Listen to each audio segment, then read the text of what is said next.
Bonjour à toutes et à tous et bienvenue dans ce flash d'information. Le ministère de l'Industrie et du Commerce du Bénin, à travers un communiqué, a annoncé la mise en place d'un numéro vert qui est le 113, dédié à la réception des plaintes et dénonciations liées à des pratiques commerciales préoccupantes.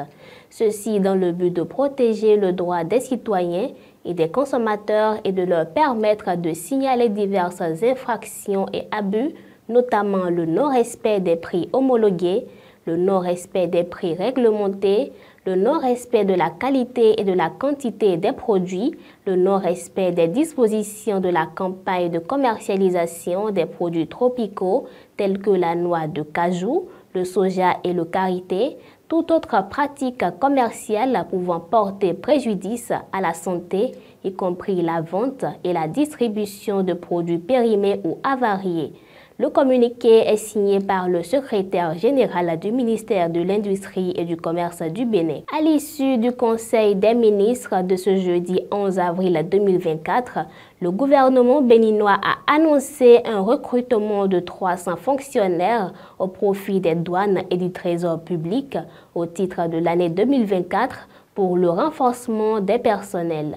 D'après le Conseil des ministres, ce recrutement permettra à ces différentes administrations de mieux accomplir leur mission dans le sens de l'amélioration de leur performance. Pour faciliter les soins appropriés au traitement de l'autisme, le gouvernement a annoncé la mise en œuvre du projet pilote de prise en charge intégrée des enfants autistes dans les communes de Cotonou et d'Abomey-Calavi. L'annonce a été faite en Conseil des ministres ce jeudi 11 avril 2024. Le dit projet a pour but la mise en œuvre d'un ensemble d'actions visant à apporter un soutien scolaire, une assistance sanitaire et un accompagnement social personnalisé aux cibles.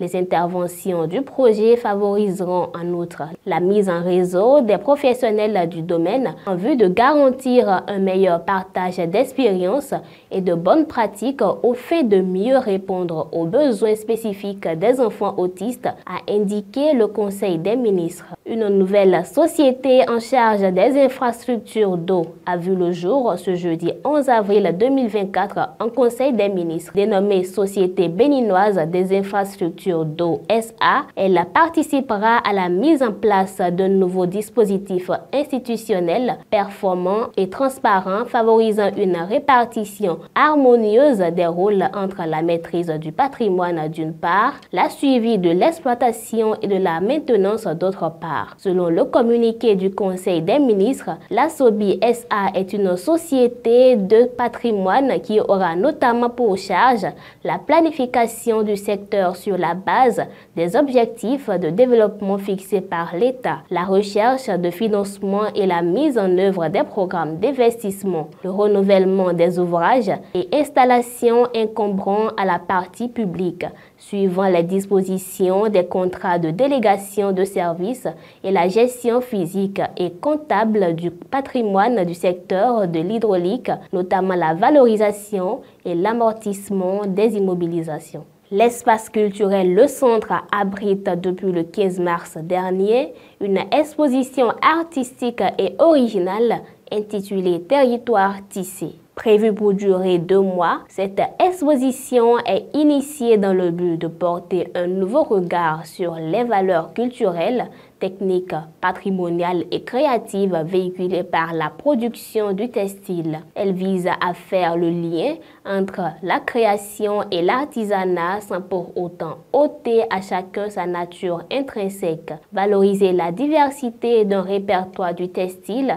tout en y puisant de nouvelles perspectives créatives et économiques. Cette exposition présente les différentes facettes du tissage et s'intéresse particulièrement à sa pratique par les artisans de l'Association pour la valorisation et la promotion du tissage traditionnel d'Abomey. Il est à noter que c'est une exposition qui résulte de la collaboration entre l'Association pour la valorisation et la promotion du tissage traditionnel d'Abomey, l'École du patrimoine africain et l'École nationale supérieure des arts visuels et la Cambre à Bruxelles. C'est la fin de ce flash d'information. Merci de l'avoir suivi. À bientôt.